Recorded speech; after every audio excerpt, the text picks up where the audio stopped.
Triumph TR4. Its pale blue twin is holding a silver, as is the 1971 BMW 2800. It was becoming clear that actually getting to John O'Groats was to be the challenge for this year. 6:15 this morning, I had a phone call from the advance car to say they'd plugged straight into a snowdrift and they couldn't dig the car out. So we then arranged for a recovery vehicle. We got to them about half an hour ago, so that's a good 3 hours after they originally got stuck. They managed to get him out of the snow. There's no damage, just they couldn't get it. They are now continuing, but that section of road up near the Lady Bower Dam has got so much snow on it that we're now cutting that section. Are we still going to make it? Of course.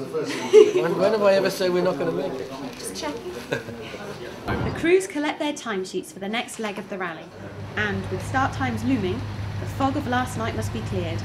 Engines warmed up, screens wiped, oil checked, and everything prepared for the intermediate stage of LeJog.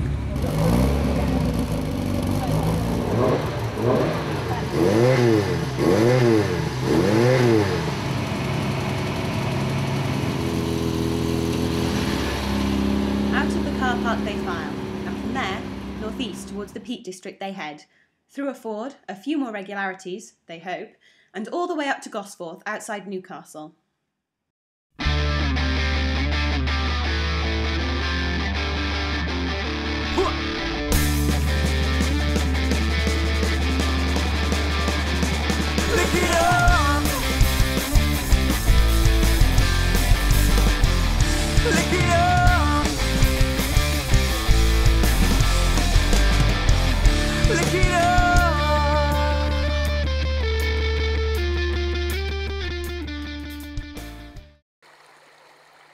First main control is at another pub just before the Tissington Ford, the third river ford of the rally, but the first one that's passable.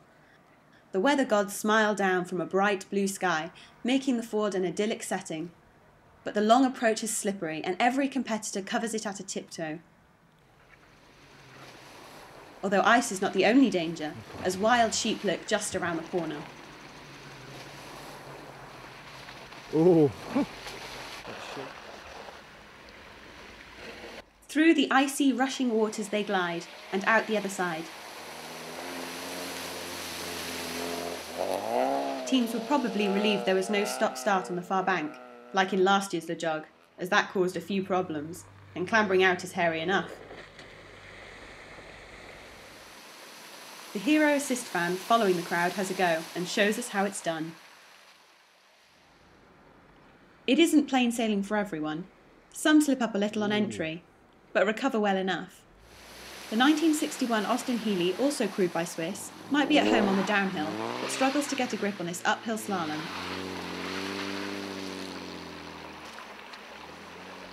Presumably fearing a subaquatic adventure, the Maserati Mistral GTI of Edward Shawno and Christoph Betschart takes a detour to starboard that scares the hell out of the cameraman, but rights its course before becoming grounded, and continues on its previous bearing. It was feared that meltwater might make the ford deeper than expected, but it barely touches the 6-inch mark, which is good news for Frank Appel and Hart McGraw in the 1982 Lotus Esprit Turbo. But bad news for anyone hoping for a reenactment of that famous Bond film moment. North the cars go, crisscrossing the Peak District and bisecting Manchester and Sheffield on a roundabout route to Hayworth near Bradford for Day 2's lunch stop. Yet another pub, the Old Hall Inn, plays host, where the teams recharge and wait to hear confirmation of the evening's route, once they've managed to scale the Pacific's car park.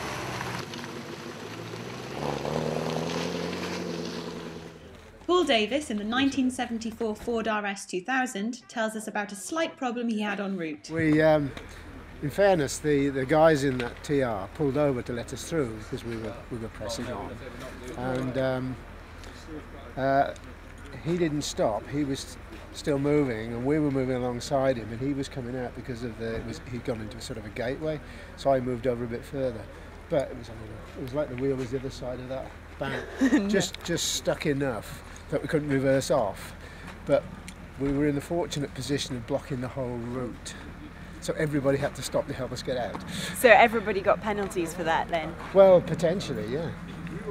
And it's all your fault. No, I mean, there've been other people going off as well. Yeah, yeah. So it was, it's the name of the game. I mean, Yeah. it happens.